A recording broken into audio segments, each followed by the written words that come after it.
Hey guys, I just wanted to take a little bit of time and make a very short video about dialects and accents. We've already talked about this when we mentioned in the Unit 1 about standard Chinese and why you need to learn it, or despite the fact that most Chinese people don't necessarily speak standard Mandarin, just like I don't speak like Sir Sherlock Holmes, right? So this is an opportunity to introduce 3 examples of where native Chinese speakers sort of stray away from what you might have learned from this course or a classroom. Sometimes tones change. This specific word, 因为, is often pronounced 因为 with a second tone.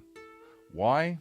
Well, I'm not sure, right? But it's what native speakers do, so it's still correct.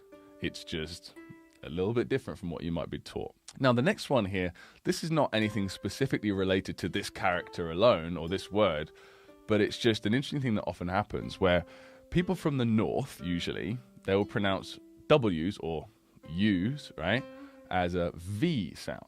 So you might hear people say 为什么, 为什么, like for why. You might hear like a slight V. It's not quite as strong as our V in English, but it's unmistakably a V sound, right? So that threw me off. I was like, where's the V? And what am I missing? I was trying to go through my pinyin chart. It's just the way that people from like sort of the Beijing area tend to pronounce the U or the WU sound. You might actually hear people say 因为, right? So with like combining those two sort of oddities together.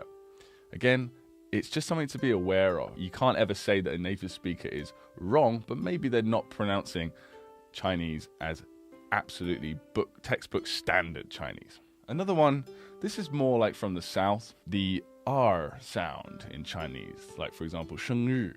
I pronounce it fairly soft with a bit of a like a buzzing sound, but some people pronounce it very heavily.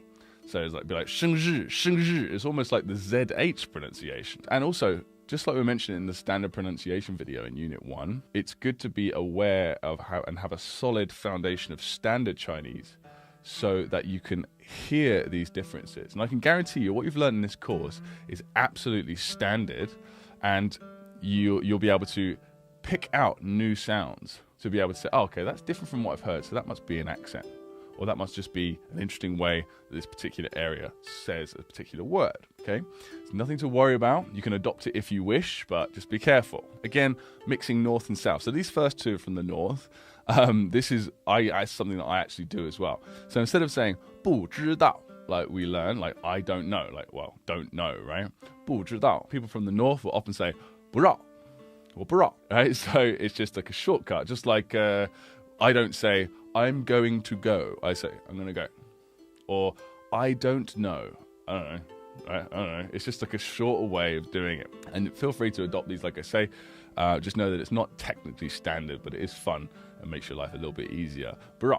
And then another one is a very, very similar one. So for example, 多少, 多少, how much? Often people would just say 多少, 多少. So for example, how much does that cost? How much money? You would say 多少钱 instead of 多少钱. So that's a cool one. Again, nice little shortcut. The last one here, this is just something that you don't necessarily want to adopt, but it is something that a lot of people say in the south, particularly like Sichuan area. So the ZH and the CH, they kind of get changed into just Z and S. So here's an example. Instead of saying 吃饭, they'll just say 吃饭. So guys, there's just a few examples. I just wanted to point that out, and so that when you do hear stuff that's different from what you've learned in this course and from your tutors or teachers, there's nothing to be concerned about.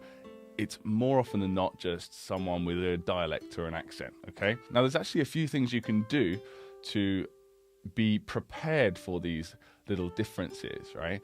And here's a few things that will help. So first of all, if you diversify your listening resources, this is obviously you'll need a bit of a level, like say learn standard Mandarin first. But once you get to more like the pre-intermediate or intermediate stage, you can start looking into like radio shows from different parts of China, TV, music, of course, and podcasts, these sorts of things from all different types of people on all different types of topics from different parts of China. And this will make your listening much, much better. Of course, you want to mimic and shadow this audio whenever you can.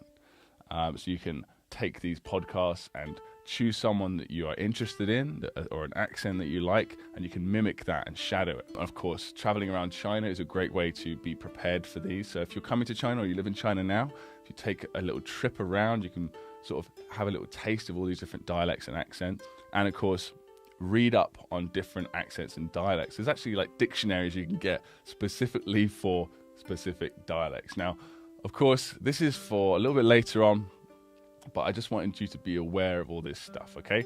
So, without further ado, let's move on to the next part of the course.